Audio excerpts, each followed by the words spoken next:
Joseph's case was one that I believe will go down in history as a landmark case that was grossly mishandled. He was grossly misrepresented.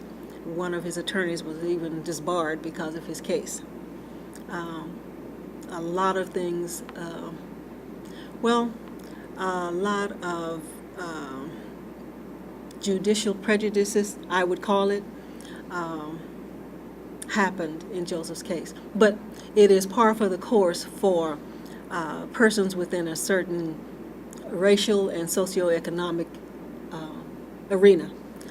Justice comes with a cost, and most times most people just don't have that cost and do not realize and are naive, as we were, as his family, and as most families, I would venture to say, of most death row inmates, who thought, well, this is America, justice is justice, but that is not so. Justice has a price tag on it. If you look at the facts of the case, it will leave you with a question mark in your mind. You know, how could this happen? But as it was, Joseph was tried twice. The young man that was also involved in the robbery that ended up killing Mr. Schaefer told them from the day that he was arrested that he had shot and killed Mr. Schaefer, and that Joseph was not even in the building when this happened, and later he was to find out about it on TV that night.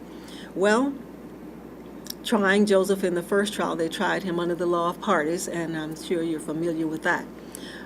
The jury did find him guilty under the law of parties, which you can understand after reading the law of parties, but they could not, they hung up in the punishment phase. They said that they could not send a person to prison for life, nor give them the death penalty if they had not been the actual killer. So that was declared a mistrial. Ironically, just a few months after that verdict, I think it was the 1st of September of that year, the law came into being that in a life or death situation, in the case of a hung jury, the defendant would be given the lesser sentence, which would have been a life sentence. We were told at that time by the attorneys that were representing him that they had asked that that law be made retroactive to Joseph's case, and we were later to find out that that was not true.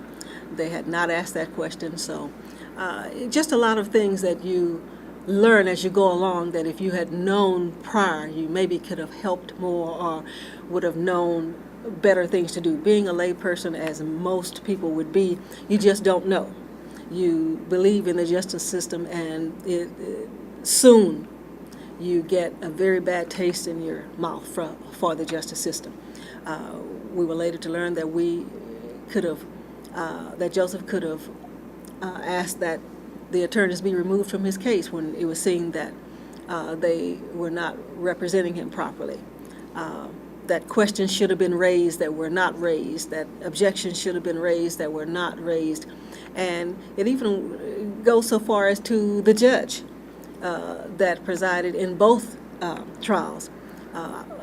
Leads you to believe, how could someone sitting on the bench allow such things to happen? But he did.